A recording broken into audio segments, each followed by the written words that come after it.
around with it. Okay. Get the size and everything. Okay, we're going to put a beaver on the board here today. Steve's going to do this. I'm going to videotape because otherwise if I try doing this alone it won't work. So, you take your template, you have your lines, your circles drawn in it. Those are a NAFA pattern. And so the first thing you do is you cut the septum on the nose there so it lays flat. And you lay the beaver out. You do not stretch a beaver. You just form a beaver. They have to be left loose, but you'll see when once this is done. I'll show you what to. Guys, when you get those beavers, you'll see it in this part here up by the front legs. You'll see those white streaks, and sometimes down here by the back legs you get white streaks. That's called overstretching. So anyways, what Steve does, he just pins it down. Just get a general idea where things are going to sit. And he takes the lips and he goes past the actual line that he's going to use. You'll see how he does all his trimming and everything when it's on the board. And same thing here. Well, you hope I've got the right size here. Well, that's how it is though. Sometimes you have to adjust a few times. I've had a few where I've taken the nails out and put them back in, 6 times sometimes just before you get the right size on them. Okay, for this nail you tuck this up a little bit. And of course I have this in quadrants. So tuck this up a bit. And this outside template, the next one I do for a bigger beaver.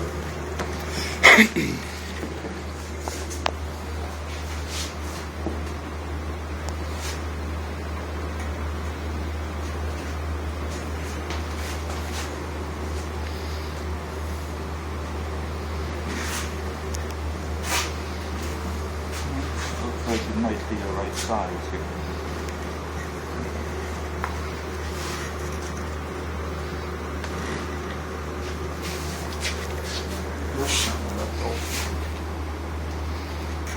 What'd you do to your hand? Steve, what'd you do to your hand? I speared it. Well, that's smart. Yeah, never done that before. So I bled. I'll tell you, I bled. Okay, so he has a general pattern idea there, and you can look, see how loose that is yet. Okay. That's what you want to see. Is you want your hide on there about that loose, because when the leather dries, it's going to tighten up. And you can see, here's a couple of his that are done. Now these are fall beavers, so they're not prime. But you can see here, there's none of that white streaking anywhere. That is a perfectly formed beaver, not stretched. Anything that gets those white streaks on any of your beavers, that's overstretching. That will get you damage grades. Now, he just goes along, he uses staples. And you use staples that you can bend. You don't use the hard staples, you'll never get them off the hide.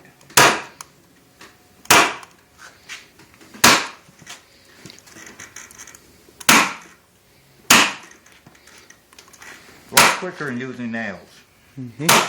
I use nails, but it's the same thing. Steve puts them on quicker, but I take mine off quicker. So instead of having to fight the staples out mine, I just pull the nails and I'm done. But it's 6 of one, half dozen of the other. It doesn't matter. As long as you get the right shape and you don't bugger them up, it's good.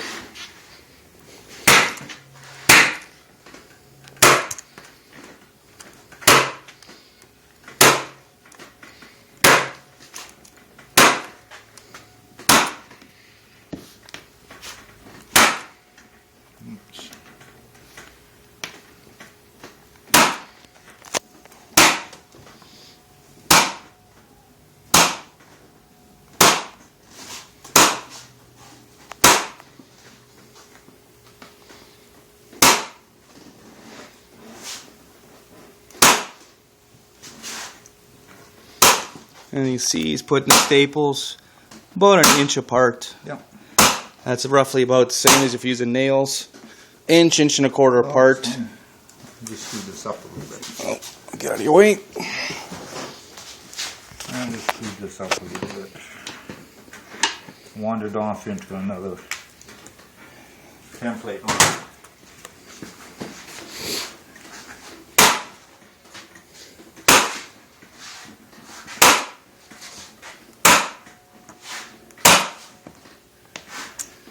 what I'm out of ammo.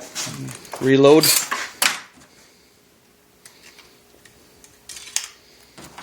And I know you guys are going to ask, so these ones are Staples 5/16 or 8 mil staple. They're the galvanized raw wire ones. Well, you use benchmark, you can use sharpshooter. Alright.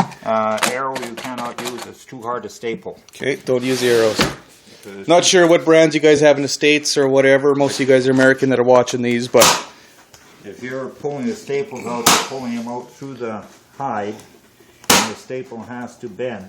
Okay, I go that far here, then I go back to this side, and I do the same thing. There's a reason for it.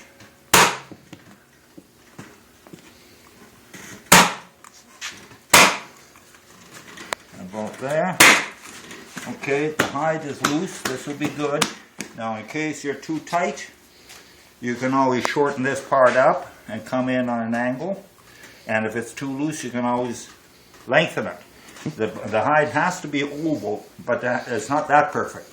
So this is why I stop here. Now you've got the anus back here, you're not no fur, so I pull that out, and that's going to be trimmed. Now before I go any farther, I want to get this butt down.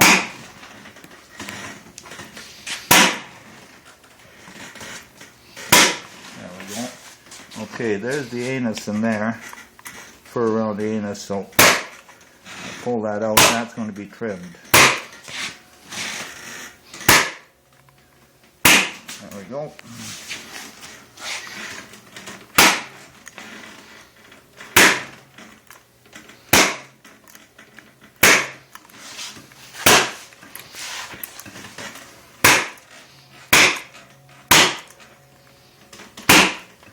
Like so.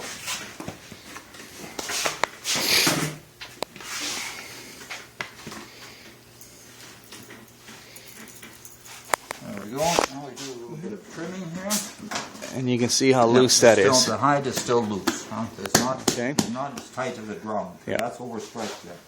Now, Okay, the lips and the nose has to be trimmed off.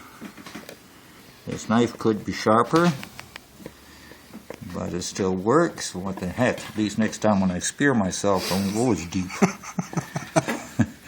I mean, that bled. Holy smokes, that bled.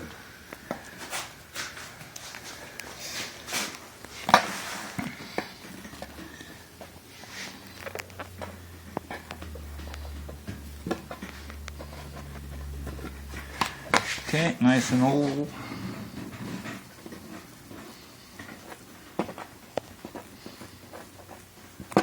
Oh, I lost the staple. I'll get it later.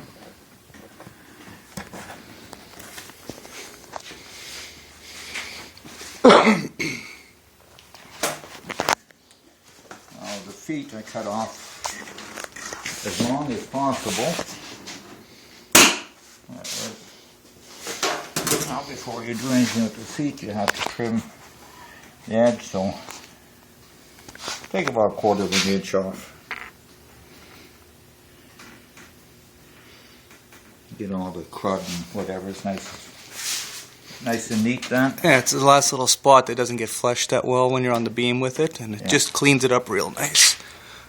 Okay, and this little bit bigger hole doesn't mean make a bit of difference. There we go. Do the same thing with the front ones.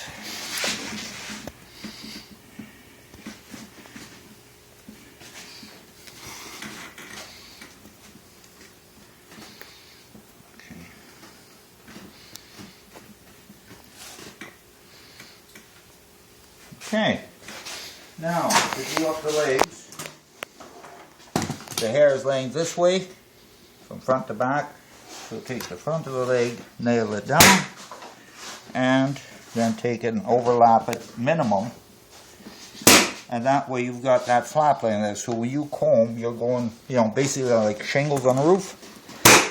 Do the same thing there, and there. And this big one here, of course, I'll put 2 staples both ways.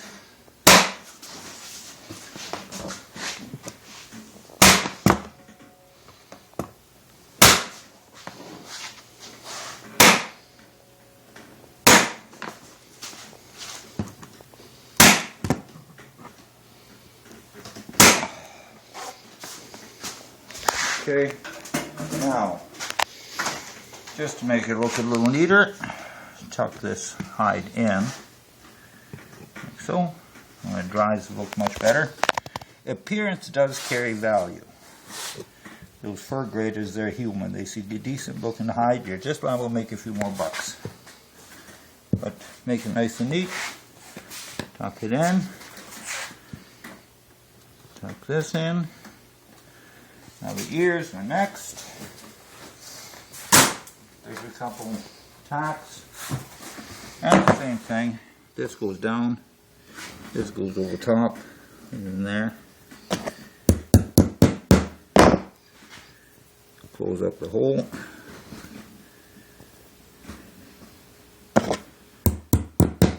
Like so.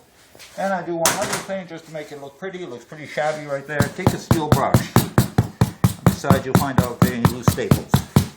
You know, when it dries, the hide looks that much better with the fur being out. Once the hide is dry, I do this again.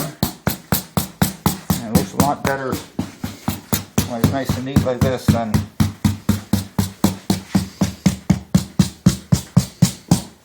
there we go. That's almost to it. It's easy if you've done 1,000 or 2.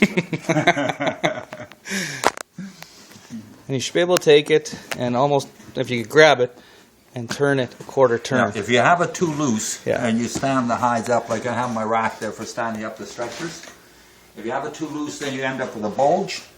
If you have the hide that loose, you have to lay the stretcher flat. And with me, lack of room and lumber, I got the little fella on the backside. Okay? So I use both sides of the stretcher.